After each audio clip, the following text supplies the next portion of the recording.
I love shorebirds, but they're so hard to identify. Is that a Sanderling? Is that a Sandpiper? Is that a Plover? The problem is they never stop moving. They're always running around the beach. I wish I had that lifestyle. In this video, I'm gonna go through all the look-alike species. Is that a Semipalmated or is that a piping plover? This is the video I wish I had when I started birding 10 years ago, because with the right tips and tricks, shorebirds are easy to identify.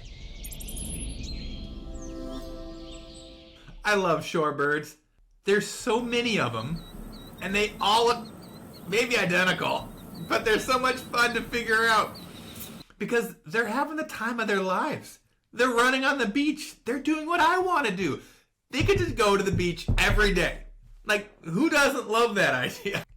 All right, there's 45 different species of shorebirds and they're split up into plovers or plovers, whatever your heart desires. I used to call them plovers, but now I call them plovers. It makes, I don't know, does it make me sound smarter? Sandpipers, phalaropes, godwits, stilts, turnstones, oyster catchers, snipes, and woodcocks. I'm not going to talk about all of them today, but I'm going to talk about the tough ones, the ones that look alike, the ones that will have a tip to tell them apart.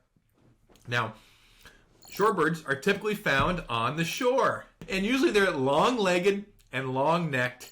They're found on shorelines, either on the ocean or on lakes or on mudflats. They love mudflats. And they're probing with their bills. They're foraging. Here's a couple pictures. And they're usually a lot smaller than you think. All these photos are usually pretty up close. They're pretty small, actually. So let's get right into it. Shorebirds. Now, the ones that I want to talk about are the big plovers first. Black-bellied versus American golden. All right. So black-bellied here's breeding plumage, right? So here are when they're at their most colorful. And guess where they breed? Way up north. We don't really ever see them like this. But I just wanted, in case you're in Alaska or up in the Arctic boreal forest north of Canada, here's what you might see. And let me show you how you tell the difference. The black belly, all right, we got a black belly. Well, the American golden plover also has a black belly. So what do we look at? Well, we look at this white skunk stripe, right? It looks like it's wearing a scarf over here, but it's not covering its head, right? It's little bald patches showing up here on the American golden plover. And it's gold. Like, I see the gold flakes. It's got a yellowy wash over the back. So that American golden right there, it's golden. Whereas the black-bellied, its scarf is over its head, right? There's no bald patch sticking out. And it doesn't have any gold wash. But this doesn't help us much because we won't see them like this, really. We're going to see them like this. This is in their non-breeding plumage. So very dull, right? Where did that black belly go and where did that white scarf go? Nope, they're not there. They look like this. You can see their black eyes. But the way to tell them apart is the American golden plover has kind of a more prominent eye stripe. It's got kind of a yellowy wash over it. But the only way to tell, really, is when they're flying. Look at this next slide. Look at the next slide. When they're flying, the black-bellied has black armpits. Look at this. Black under the wing. So look for that when they're flying, right? Here's Golden Boy, American golden plover, right? He put on his deodorant. He's not all stinky, right? The Golden Boy is clean under the pits. The black-bellied, stinky, stinky boy. All right, that's how I remember. Look for when they're flying. And they don't have to be flying. Sometimes they'll just raise up their wings when they're on the mud flats or in a farmer's field. That's where you'll see them most likely is in a farmer's field or on a mud flat. Look for those wings that are up and look for the black armpits, the black-bellied or the black armpit plover. And now we're going to go to the small ones. Right? These are the ones you're going to see at the beach or at a mud flat, at a stopover point. I'm starting with the small ones, and I'm going to go to the bigger ones. So the ones that look similar is the semi-palmated. That's a weird word. Semi-palmated. No hyphen. It's one long word. And that's this one right here on the left. It's the most common small plover in North America. This is the one you're gonna run across, and it's got that neck ring, that ring all around its neck, and it's dark. It's pretty dark. And look at the face. It's got this black stripe, and you might think, what does semi-palmated mean? I've never heard that word. Well, it actually means webbing on its feet. It's semi-webbed feet. So that's, but you never get close enough to see its feet. If you try to get close, they'll run away. They don't like allowing you too close. I can't even tell. This is a really good shot of its foot. I can't tell the difference if there's webbing there or not, but someone would. I guess if you had a dead one in your hands, you might be able to see it, but not as a birder. But what you're looking at is the dark on the semi-palmated versus the light on a piping plover. So this up here is a piping plover. They're the only ones with yellow legs in the small plover family. The other ones are not yellow. So if you see yellow on the legs, it's either going to be a piping or a semi-palmated. The other thing to look at on a piping plover, normally it's got bands on its feet. At least in the Midwest, they're not that common, right? They're pretty rare. There's less than 10,000 of the left in the world, and there's a lot of conservation efforts on the Great Lakes to bring them back. So if you see them, it might have a red or a blue or a silver band on its leg because they're trying to count the population and make sure it's increasing, or they know which birds come back to which beach each year. And look for these bills that are multicolored. That's only the semi-palm or the piping. And that's only on the adults. So light is a piping plover, dark is a semi-palmated. Then we get into small plovers that don't have yellow legs, right? So these are the snowy plover and the Wilson's plover. Here, the snowy plover here on the left. I saw a bunch of snowy plovers out in California on the beach, and they're tiny. We're talking like 6 inches. I can't do inches on my finger. 6 inches or less. Itty bitty. And they hide behind little mounds of sand on the beach. They're also not endangered, but their population is threatened. So snowy plovers, they're special to see. I think I've also seen them in Florida. Now, Wilson's is the other one, right? Wilson's is here. It's got the necklace like the semi-palm, but doesn't have the yellow legs.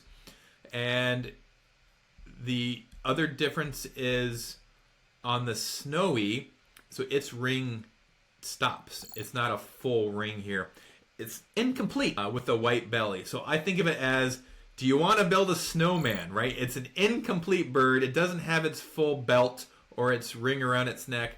It's all white. It's kind of in pieces right here. It's got that neck stripe, cheek patch, right? It's just kind of all in pieces. You got to put it together. Do you want to build a snowman? Whereas the Wilson is put together, ready to go. And that's it for the small plovers. Look for the legs, right? Yellow or not. That narrows it down. Oh gosh, killdeer. Everyone's seen a killdeer or will see it shortly. They're widespread across North America. They're the ones that have 2 necklaces. If it's got a double band around its neck, it's a killdeer. And once you start hearing them, because it calls its own name, killdeer, killdeer, they nest pretty much anywhere, and usually in the most inopportune places. I call them really bad parents. They'll nest in a parking lot with cars driving around. They'll nest on the side of the gravel road where cars are driving. They'll nest, I say they'll nest in your armpit if you let them. And just they lay their eggs right on top of the ground. Not in a protected spot, just right there. And then they protect their eggs by yelling at anybody who gets near them. Or they'll do what's called a broken wing dance, where it'll pretend it's got a broken wing, it'll flap it awkwardly and run away, trying to lure you into chasing it if you think it's injured and easy prey, rather than finding its nest or its babies. And they're loud. They're everywhere. We have one in the Best Buy parking lot near my house. You just kind of shake your head and go, all right, that's fine. That's a killdeer. Fun to find. All right, here's a good one. The spotted versus the solitary sandpiper. If you're in North America and live near fresh water, a freshwater lake or a pond, you're probably going to have these two species, spotted sandpiper and solitary sandpiper. Now, these aren't small ones. Now we're kind of getting the medium-sized shorebirds. They have similar legs, but what's different is the way they stand. The spotted sandpiper is constantly putting its bum in the air and bobbing up and down. It's just kind of doing a little dance, shaking its bum. And its kind of head is down. And you look at it, it doesn't look like it even has a neck, right? It's the no-necked shorebird. It kind of, the body rolls into the head. Now, it doesn't always have spots. That's only during breeding season. So it sometimes has a clean white belly. But you'll notice it the way it forages and the way it bobs its tail up and down. And when it flies, it's also kind of fun. It goes flap, flap, glide. So it's constantly doing that. It goes from one shoreline to a next. It's going around a point, and it just flap, flap, flap, and then glide. Look for that glide. You know it's the spotted sandpiper. Now, the solitary sandpiper over here, it's kind of the same size, but look, it's got a neck. It's not that no-neck spotty. It's got a neck, but it does have this white eye ring, right? Solitary means alone, and that's what it usually is. It's usually alone. I call it the old man with its spectacles, right? It's the old dude by himself wearing his reading glasses. He's the solitary guy. So sad. All right, next, the Ruddy Turnstone. I get excited when I see a turnstone, but then I also don't, because they're everywhere. I think I've seen them on 5 continents. It's the same bird around the world. So when you're traveling and you're like, I want to see a new species, and you're like, it's a Ruddy Turnstone. I already have that one. It's very widespread around the world, and it's easily identified by its kind of splotchy black and white face, and it's got brown. It's just kind of it looks like it just got splashed by a big mud puddle. And its name, Turnstone. So how did it get its name? Well, it's because of the behavior. It's constantly putting its bill down under a stone and then flipping it up. It's looking under the stones for food, for little worms or what have you. So that's what it's doing, right? It's flipping up the stones. Now, out west, there's a black turnstone, which is same size, but is all dark, right? So I didn't put a slide on that, but that's the black turnstone. You'll tell the difference. It doesn't need its own slide. But this one, the Ruddy, is all around the world. It's also a medium-sized shorebird, the Dunlin. Now, this one goes through quite the color transformation. During breeding time, right, it gets this black belly, right?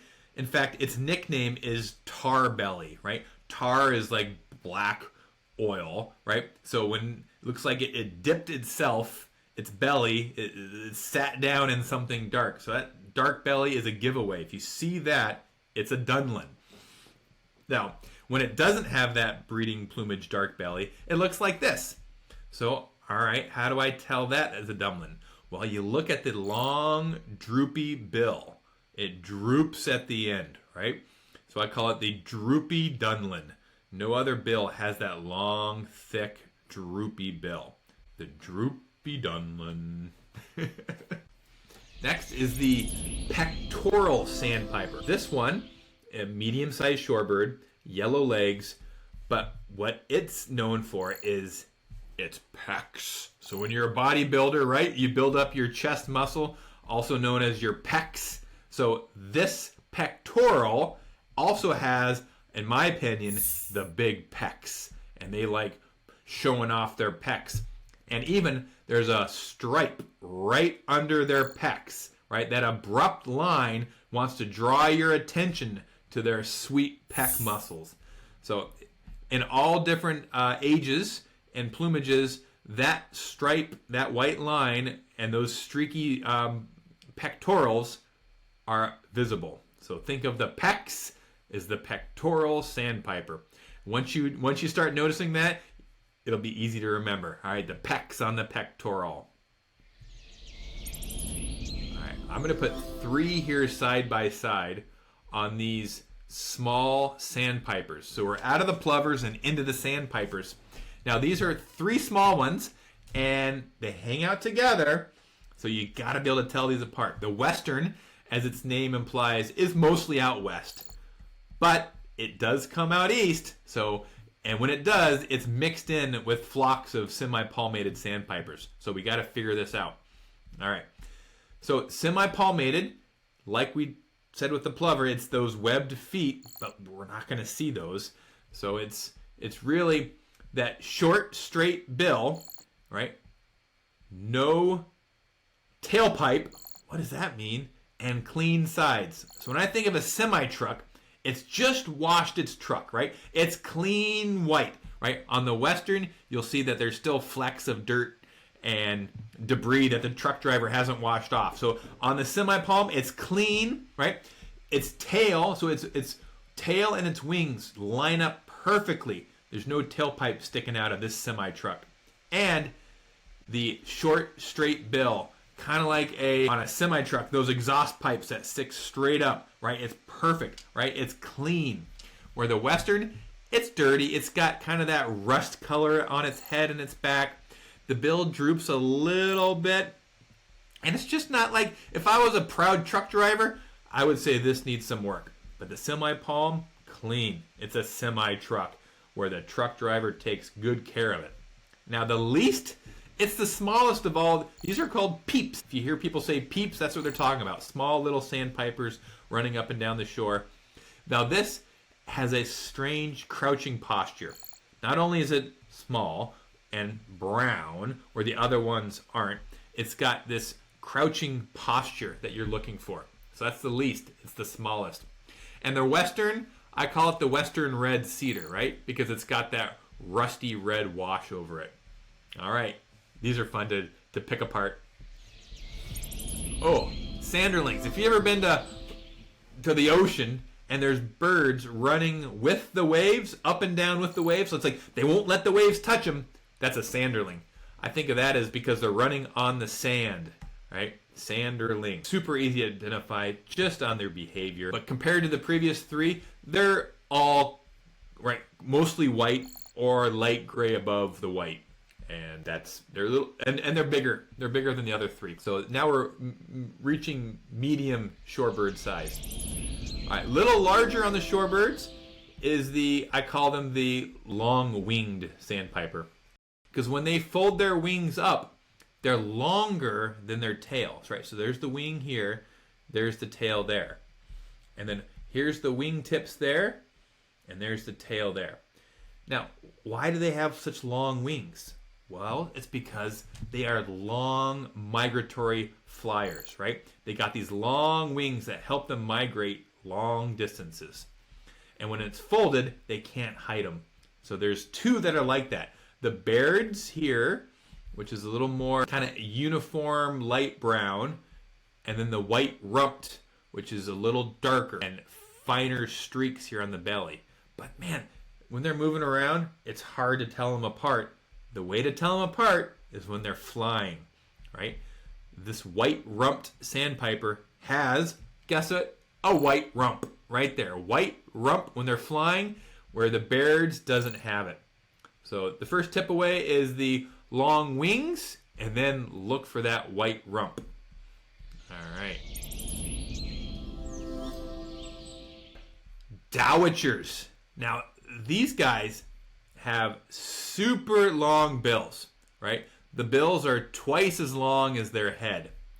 And there's one called the long-billed, which is here, and the short-billed, which is here. but their bill sizes, they overlap. So you really can't go by the bill size difference. And if they're not side by side, it's hard to tell the difference. All right, so how else do we tell?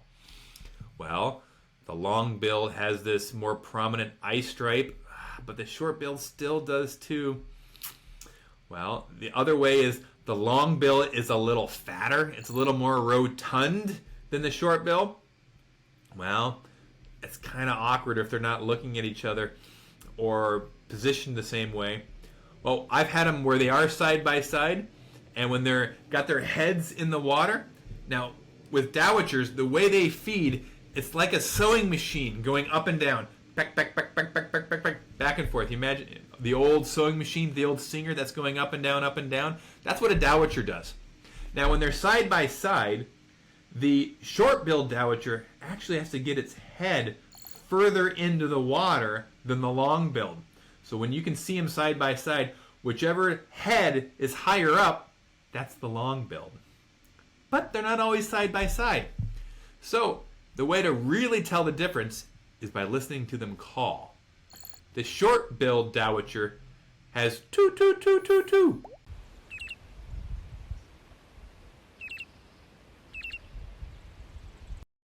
And the long-billed is keek, keek. So if you can get them to call, or if you're hearing them, or you've got your Merlin out listening, that's how you really tell them apart, by having them call to you. That's a fun one. I hope you can see some Dowitchers in your area. Is that it? Did we do it? We got to the end? Hey! All right. Now, oyster catchers, you're on your own for them. I hope you can find some oyster catchers and some woodcocks and some snipes, but they're easy to identify. Good luck with those. All right. Thanks for the lesson. You did it. You made it to the end. I hope you've been inspired to go try to identify all the shorebirds in your area. If you like this video and you want more tips and tricks delivered right to your inbox, sign up for my newsletter. It also includes my birding adventure videos. Like right now, I'm in North Dakota trying to find all these super endangered grassland species. Until next time, happy birding.